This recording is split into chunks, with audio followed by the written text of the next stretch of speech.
السلام عليكم. مواجهة لا تقبل القسمة على اثنين في كأس العالم 2026.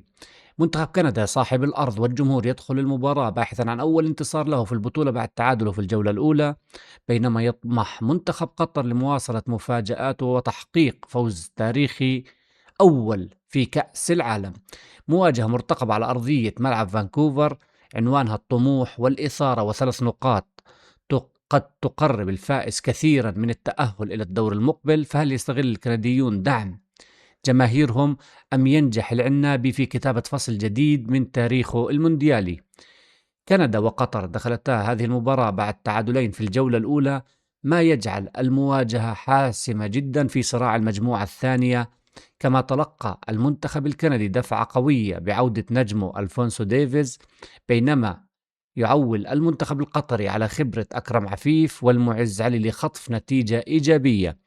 ندخل على تشكيلة المنتخب العنابي القطري بقيادة المدرب لوبتيجي. في حراسة المرمى شفنا أبو ندى، قلبي الدفاع بيدرو وأبو علام خوخي، على اليمين أيوب، وعلى اليسار شفنا همام الأمين، في الوسط جاسم جابر، وشفنا عاصم مدابو وعيسى لاي. في الهجوم أدميلسون جونيور، على اليمين أكرم عفيف، على اليسار أكرم عفيف شفنا على اليسار، وفي رأس الحربة يوسف عبد الرزاق.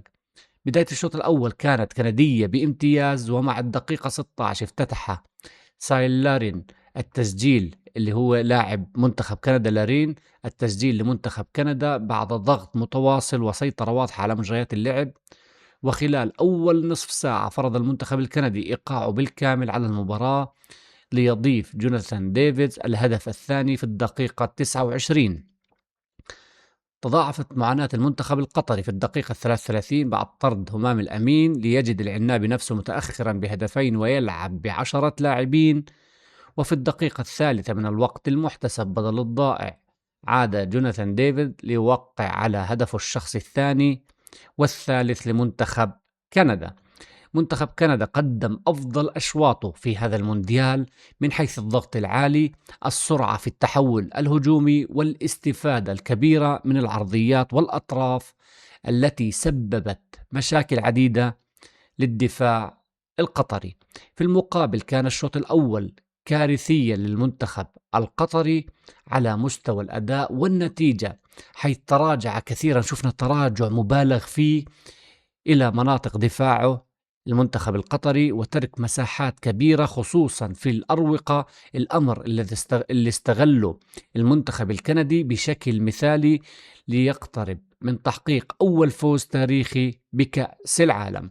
طيب، بداية الشوط الثاني كانت استمرارا للهيمنة الكندية، حيث واصل منتخب كندا الضغط والسيطرة على مجريات اللقاء دون أي ردة فعل حقيقية من المنتخب القطري.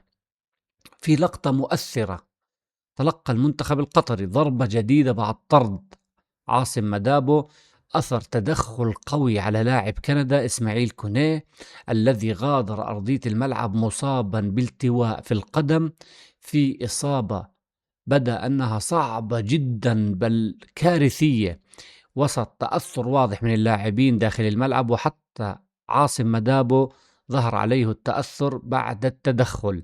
وفي الدقيقة 64 أضاف ناثان ديلان سليبا الهدف الرابع لمنتخب كندا من ركلة حرة مباشرة رائعة سكنت الشباك.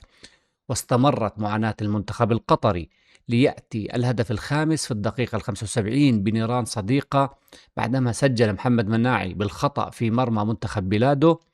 منتخب قطر بالغ كثير في التراجع إلى الخلف، وافتقد التنظيم الدفاعي والقدرة على الخروج بالكرة، ليمنح المنتخب الكندي مساحات كبيرة استغلها بأفضل صورة ممكنة. وفي الدقيقة الثانية من الوقت المحتسب بدل الضائع أكمل جوناثان ديفيد ليلة تاريخية بتسجيله الهدف السادس وهدفه الشخصي الثالث، هاتريك في مرمى المنتخب القطري، لتنتهي المباراة بفوز تاريخي وثمين لمنتخب كندا على منتخب قطر بنتيجة 6-0، محققا أول انتصار له في تاريخ مشاركاته بكأس العالم، وبأداء يعتبر من الأفضل في تاريخ الكرة الكندية على الساحة المونديالية. هيك كان تحليلنا لمباراة قطر ومنتخب كندا.